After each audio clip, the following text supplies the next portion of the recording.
देश में कोरोना की तीसरी लहर आ चुकी है और तीसरी लहर का ग्राफ लगातार बढ़ता जा रहा है।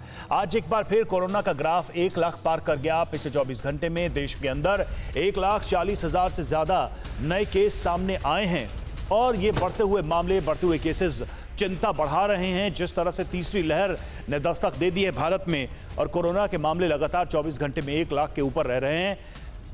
आपको बताएं कि 24 घंटे में देश के अंदर 1,40,000 से ज्यादा नए केस सामने आ चुके हैं। सबसे ज्यादा प्रभावित राज्य है महाराष्ट्र, जहां सबसे ज्यादा केसेस हैं, और दूसरे नंबर पर पश्चिम बंगाल है। तीसरे नंबर पर राजधानी दिल्ली है, जहां कोरोना की रफ्तार बहुत तेज है। यहां के कोरोना मरीज तीसरे नंबर पर हैं, यानी कि तीसरी सबसे बड़ी संख्या दिल्ली में आ रही है। तो ऐसे में बड़ी चिंता है ये देश के सामने। कोरोना की तीसरी लहर लगातार बढ़ती जा रही है।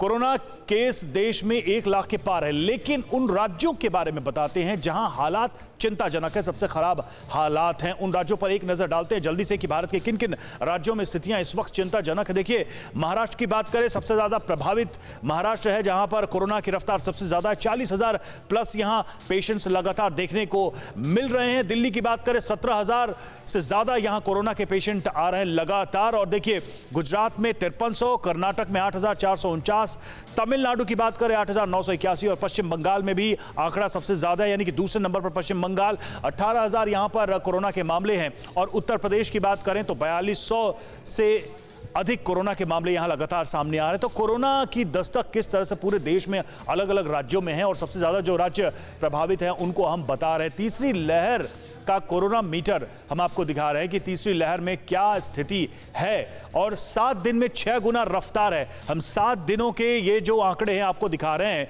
31 दिसंबर से लेकर 4 जनवरी तक के, और आगे देखिए 7 जनवरी तक के, यानी कि दिसंबर के आखिरी दिन से लेकर जनवरी के पहले हफ्ते तक के नंबर्स हम आपको दिखा रहे हैं। 31 दिसंबर को 23,000 मामले थे, और वहीं 1 जनवरी को यानी कि अगले दिन 27,553 मामले हुए। 2 जनवरी को 33,750, 3 जनवरी को 37,379 और 4 जनवरी को 58,097 मामले। वहीं 5 जनवरी की बात करें, देखिए आंकड़ा कैसे तेजी से बढ़ा है, 90,928। 6 जनवरी को 1 लाख का आंकड़ा पार कर जाता है और 1,17,094, और वहीं 7 जनवरी को यानी कि हफ्ते के आखिरी दिन की बात करें तो 1,40,000 के ऊपर यह आंकड़ा पहुंच जाता है। अंदाजा लगाइए कि किस तरीके से हर दिन ये कोरोना की रफ्तार बढ़ती जा रही है और तीसरी लहर की रफ्तार कितनी ज्यादा है।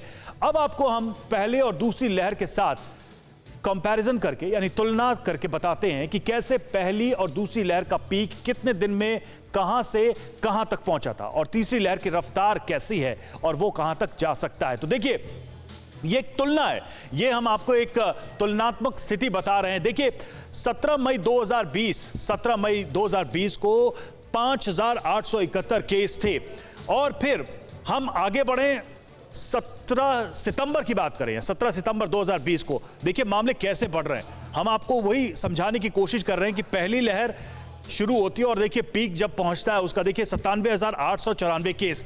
आगे बढ़े 2021 की बात करें तो 21 फरवरी 2021 को देखिए आंकड़े क्या थे, ये आंकड़े आप देखिए, और फिर 7 मई 2021 को ये आंकड़े देखिए। इसी तरह 27 दिसंबर और 7 जनवरी 2000, यानी कि 2020, 21 और 22 के ये नंबर्स हम आपको बता रहे हैं। देश भर में कोरोना फिर से कोहराम मचा रहा है। 24 घंटे में केस 1,40,000 को पार कर गए। अकेले महाराष्ट्र में 40,000 है, जबकि बंगाल में 18,000 के पार केस है। दिल्ली में वीकेंड कर्फ्यू है। यूपी में भी केस 4,000 के पार पहुंच गए हैं। देखिए ये रिपोर्ट।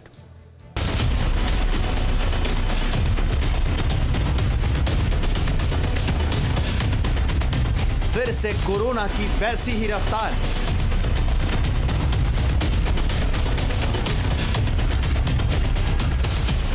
फिर से वुहान वायरस का वैसा ही प्रहार है। फिर से समूचे हिंदुस्तान में हाहाकार है। दिल्ली में, मुंबई में, यूपी में, ओडिशा में, मध्य प्रदेश में, तमिलनाडु में, समूचे देश में कमोबेश वैसी ही भयावह स्थिति है जैसी 2021 के अप्रैल में थी, जैसी 2021 के मई जून में थी। आंकड़े बताते हैं कि समूचे देश में 24 घंटे में कोरोना मरीजों की तादाद 1,16,000 के पार पहुंच चुकी है। देश में अब तक कोरोना के ओमिक्रॉन वेरिएंट के 3007 मामले सामने आ चुके हैं। इनमें से 1199 मरीज ठीक हो चुके हैं। 24 घंटे में मरने वालों की संख्या भी 302 हो चुकी है। जाहिर है कि स्थिति भयावहता की ओर इशारा कर रही है। यूं तो महाराष्ट्र, दिल्ली और पश्चिम बंगाल में कोरोना का तूफान आ गया है, लेकिन दिल्ली की रफ्तार सबसे ज्यादा लोगों को डरा रही है। दिल्ली में 30,000 से ज्यादा एक्टिव मरीज हैं, जिनमें से 24 मरीज वेंटिलेटर पर हैं। दिल्ली में एक दिन में करीब 17,000 नए कोरोना मामले दर्ज किए गए। यहाँ पॉजिटिविटी रेट 17% पर है। दिल्ली के अंदर सबसे पहले ये ओमिक्रॉन की जो लहर आई है, क्योंकि विदेशों से फ्लाइट भी दिल्ली में आई थी, तो दिल्ली को जो हमने दिल्ली में जो रेस्ट्रिक्शंस लगाए हैं, वो रेस्ट्रिक्शंस बहुत जरूरी थे। अभी से बहुत सावधान रहने की जरूरत है। कब से नहीं, अभी से। और कब तक रहना है ये भी बता देता हूँ, कम से कम 1-2 महीने जरूर सावधान रहें। जानकारों का दावा है कि अगले 10 दिनों में दिल्ली और मुंबई में कोरोना पीक पर होगा। यही वजह है कि कोरोना के बढ़ते मामलों के बीच दिल्ली सरकार ने अब गैर जरूरी सामानों से निपटने वाले बाजारों, परिसरों और मॉल्स में दुकानों को सुबह 10 बजे से रात 8 बजे के बीच ऑड इवन के आधार पर खोलने की अनुमति दी है। देश के दूसरे हिस्सों में भी वुहान वायरस का विस्तार बेकाबू तरीके से हो रहा है। ओमिक्रॉन से दूसरे मरीज की मौत हो चुकी है। रिपोर्ट्स बताती हैं कि यूपी में 24 घंटे के भीतर 4,228 नए केस आए हैं। एटीएस के 10 जवान भी संक्रमित हुए हैं। यूपी के नोएडा में बीते 24 घंटे में 719 लोगों की कोरोना रिपोर्ट पॉजिटिव आई है। केरल में 24 घंटे में कोरोना के 5,296 नए केस सामने आए हैं, जबकि गोवा में कोरोना के 1,432 मामले आए हैं। इस बार बड़ी तादाद में नेता भी बीमार हो रहे हैं। डॉक्टर्स भी वायरस की चपेट में आ रहे हैं। एहतियात के लिए ओडिशा में 10 जनवरी से 1 फरवरी तक स्कूल कॉलेज बंद करने के आदेश जारी हो चुका है। तो मध्य प्रदेश में बगैर मास्क वालों को पेट्रोल पंप पर डीजल पेट्रोल देने की मनाही हो चुकी है। जाहिर है कोरोना के कहर को कम करने के लिए एहतियात ही जरूरी है और इसी पर जोर दिया जा रहा है। परवाह देश की, सोमवार से शुक्रवार रात 10 बजे TV9 भारतवर्ष पर।